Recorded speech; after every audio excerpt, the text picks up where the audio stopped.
listening to the Embrace the Mud podcast, where we discuss all things related to healthy, joyful, and life-giving relationships. Why focus on relationships? Because the quality of our intimate partnerships and close connections influences our health, happiness, and longevity more than anything else in our lives. Relationships matter a lot, so together, let's jump into the mud, aka our messy relationships, pull some weeds, plant some seeds, and create an enriching environment where strong relationships can take root. I am your grateful host, Dara Posner. I am a relational disaster working toward relational mastery. I am also a positive psychology coach, a relational mindset coach, a blogger, and now a podcaster. Thank you for tuning into this episode of the Embrace the Mud podcast, where we discuss all things related to healthy, joyful, life-giving relationships. If you are a fan of this podcast, please subscribe, follow, like, review, and share. Your engagement in this way is crucial to the success of the podcast, and I appreciate you taking just a few seconds to support my mission, which is to help people like you flourish in life and love. Today on the Embrace the Mud podcast, we're kicking off our brand new series called Real Relationship Wisdom. I'm going to be sharing golden nuggets of wisdom from Dr. Terry Real. Dr. Terry Real is someone who I have learned so much from. I have to say that he is probably the biggest influence on the transformation that I have experienced in my own marriage. I credit him with so much, and I honestly cannot get enough of what he teaches.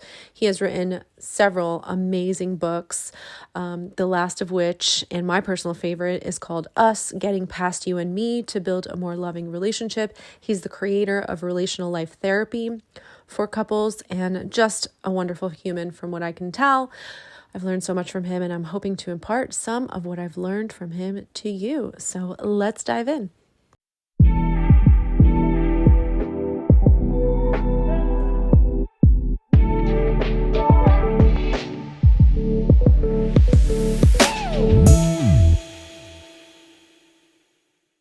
So we're kicking off our series today, Real Relationship Wisdom, based on the works and wisdom of Dr. Terry Real. I have gotten so much out of following Dr. Real and his work.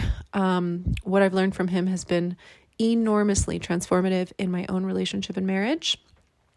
And if you are looking for the best information there is out there, then his work, his books, his videos, talks, all of those things really need to be on your list of content to consume and learn from. So I'm going to share, I don't know how many episodes this is going to end up being. I'm just going to share some of the, concepts that I've learned from Dr. Real that have just really made a huge difference for the way I live, love, and coach. And I want to pass them on to you. And so for today's episode, I think the natural place to start is really just to talk about the core of his work, which is what it means to live relationally, and more specifically, how to have a relational mindset, or how to be relationally mindful, practice relational mindfulness.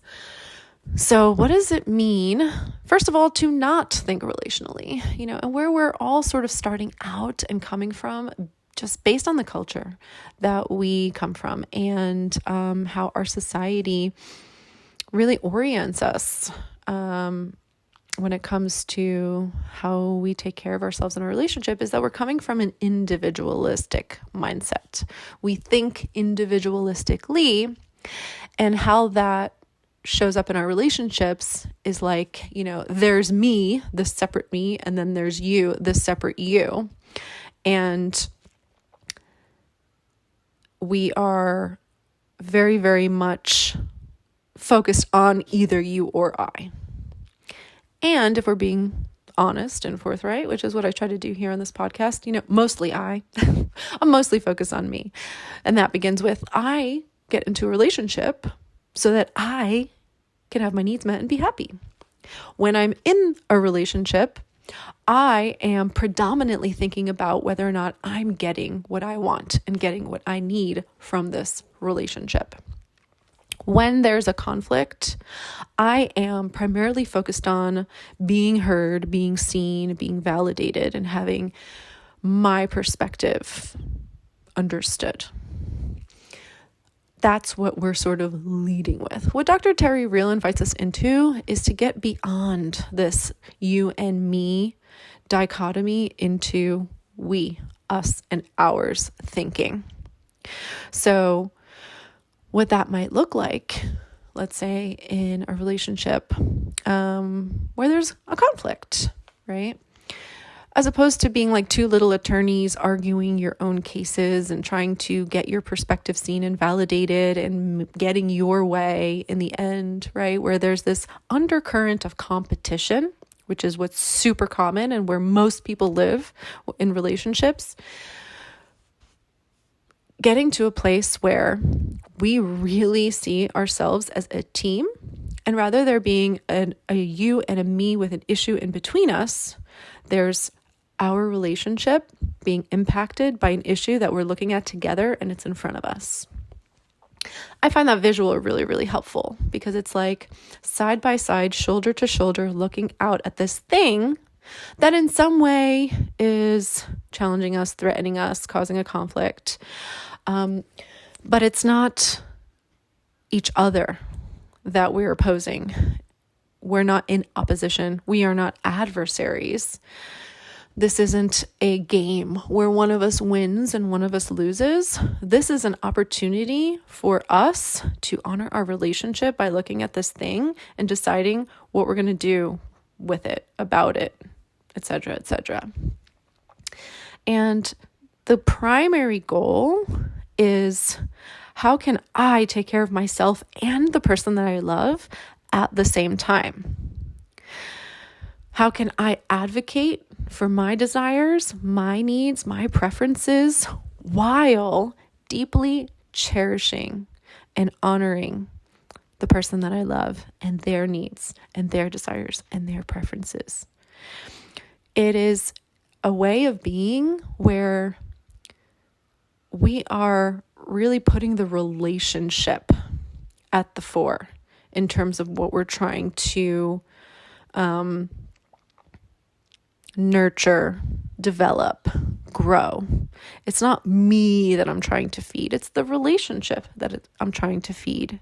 It's not my needs that I'm trying to fight to get met, but it's the needs of the relationship that I'm looking to provide for. And so it's a different mindset. It's a different mental orientation is fundamentally what it's about. It's the way that we think. And if I've learned anything, the way that we think produces the way that we feel, and the way that we feel dictates the choices that we make. And great relationships are built moment by moment through the choices that we make. And every time we make a relational choice over an individualistic choice, we are really setting ourselves up for having safety, connection, and deep, meaningful intimacy. Because all the while we're in a relationship like that, where two people are spending the vast majority of the time thinking about the relationship and their partner, and, some of the time thinking about, okay, how's my partner doing for me? And that not being the dominant thing. There is a lot of ease in a relationship like that, because even if your partner is unhappy, dissatisfied, frustrated, disappointed, whatever is going on with them, you know that they are considering you too, right? And there's just so much safety in that. Right? We don't have to feel threatened when our partner is, not totally pleased with us, not, seeing things our way or wanting exactly what we want, because there is a deep trust in the fact that both of you matter to each of you.